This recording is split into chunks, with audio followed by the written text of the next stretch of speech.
Now, you would think that wanting to go out of your way to avoid prison would be something that's just, kind of like common sense. All I can tell you guys is you have never heard me claim to be the sharpest knife in the drawer. And this is the story about how I learned that, well, maybe prison wouldn't be so good after all. Now, this was either 1978 or 1979, in any event, a really long time ago because I'm old. I was a strapping teenager at the time living in Vacaville, California. Now, the place I lived in Vacaville, California, the apartment complex I lived in, was directly across the street from a place known as the California State Medical Facility, which was a prison for the criminally insane. So, I had that going for me, location, location, location. That was actually the prison where they initially sent Charlie Manson. So, there were some celebrities and everything involved. I never met Charlie myself. I don't know, we might have hit it off. I think he might have liked me. Because, I liked the Beatles too. But anyway, right across the street from me, there was a complex of baseball fields.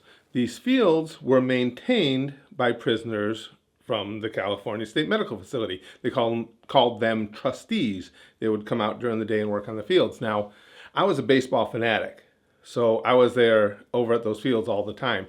I worked nights on purpose so I could work out on the fields during the day, even if I was alone, just going out there and doing some long toss and taking some swings and everything. So I would see the trustees out there working a lot, and they never paid much attention to me, and I just went about my business. But this one day I was working out on the big field, the biggest field we had there, and I noticed the one guy, big, really, really, even by prison standards, big, jacked dude. And he was a black guy. It becomes important in a little while to tell you that. And he's just watching me play, and eventually he comes walking over to me and just seemed like a cool dude. These guys never bothered anybody. And he just started chatting with me. He's talking baseball and favorite teams and this, that, and the other. And so we're hanging out and talking. And I certainly wasn't going to ask him how he ended up in his situation, but he volunteered it. And he said to me, he said, well, you know how I got in here? And he just, such a genuinely nice guy. He wasn't from California. He was from the South, and he had that Southern drawl, and just a good dude. I don't know. I'd guess him around 30 years old. And he says, you know how I got in here? And I said, well, no. I said, I'm sure it wasn't by choice. And he said, well, there was a fight. I don't remember if he said it happened in Oakland or Vallejo, California. Vallejo is like a suburb of Oakland. But he said he had gotten into a fight. And his story was, and I believe the story. Again, do I know the guy before this day? No. Could he be making it up? Sure. I just got a vibe from him that just seemed genuine and real. And there was no gain in making anything up to me. I mean, I couldn't do anything about his prison sentence or anything. There's nothing for him to be gained by lying. And he was telling me about how he was at a bar one night, and he was very remorseful about the whole thing. He said, I shouldn't have even been going out hanging out. I knew these were bad areas. And he got into, I guess him and several people had gotten into a little bit of a not a physical dust up at that point, but an argument. And he said there were these two big white dudes, and they were like crowding him. And he was going to walk away from it. And when he did, he said that one of them called him the N-word. And he told me that he snapped. They started fighting, boom, boom, boom. He said it happened so fast, he's not even sure. Now, this is a big guy. And from what he told me, he didn't get big just because he was in prison lifting weights. He was big before he got there. I guess he jacked one of the guys, and he, by his own account, he said he had just drilled him. Nailed him, perfect, flushed on the jaw. The guy went down. Still don't know what he hit his head on, if it was the floor, if it was something along the way, because there was so much activity. He said he didn't know what happened. Guy gets a brain bleed and dies. So, of course, This guy gets arrested, goes through the whole court system. They, his lawyer had even told him that he thought, it's clearly self-defense and if not mutual combat, but don't know what the issue was, but that's not the way they saw it. And he got sentenced to prison.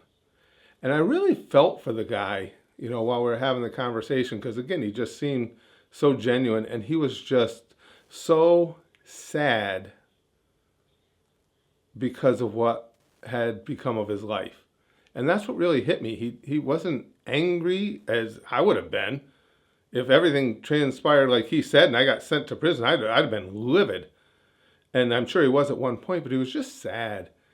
And he talked about all the things he was missing out on, and he couldn't see his own mom, his family. And so it's really started striking me that at this age, aside from baseball, I was way into boxing. And besides boxing, I was way into getting into fights down at the gym, and I just like fighting. And talking to this guy, and it was just an odd thing for this to happen on this day. He was saying it's just not worth it. He said if he could do it all over again, even with that guy calling him the N-word, he said I would have washed my hands of it and walked away. It wasn't worth it. And he took a lot of the responsibility on himself, and then I started seeing myself in the things he was saying.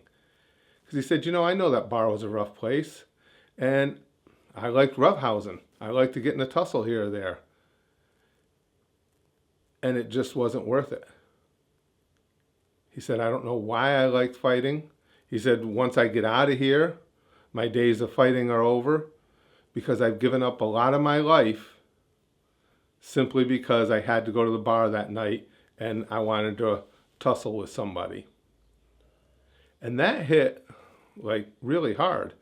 And then he started telling me the story of being inside the prison and how once you're inside the prison, you're not only fighting for your life on a regular basis, you're fighting for your innocence of sorts. And this is a big dude, and you could tell he was intimidated and scared by what he had seen in there. And that started convincing me that, you know what, maybe I just won't get into fights anymore, because he really hit home for me. And then the funniest thing was I joined a semi-pro team in Vacaville, the Vacaville Braves. Come to find out, we went into that prison to play the prisoners. And when you went into the prison, you had to go all the way through it to get to their fields. And different guards had a key for each different section as you went through. This is years ago. So it took us forever to get through the prison. And just seeing the goings on in the hallways and what went on once we got on the field, what we saw with the prisoners, it was all backing up what my friend there had told me, and was further driving the point home about, maybe I just won't get into as many fights. At one point, when we were on the field, a guard came down to us before the game even started, said, okay, boys, we have one rule that is most important above all others. If you hear a siren, everybody hits the ground, because a siren means there's a fight, and everybody who's standing up is going to get shot by that guard up in the tower. I played that whole game like on my hands and knees because I wanted to be really close to the ground if a siren went off. I was going to be the first man down. Yeah, I probably shouldn't say first man down when we're talking about prison, huh? But anyway, what happened after that? Did I stop getting in fights altogether? I'd like to say yes. No, I didn't. Did this thought stop me from potentially escalating a lot of situations that I otherwise might have? Yeah, 100%. And the way this guy was so genuine, and I wish I remembered his name. He was so genuine, and just above all else, he was so sad about the situation he was in that it stayed with me forever.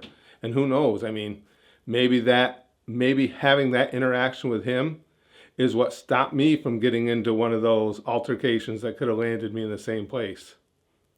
But whatever the case may be, I was like 17, 18 at the time. Again, he was probably maybe 30.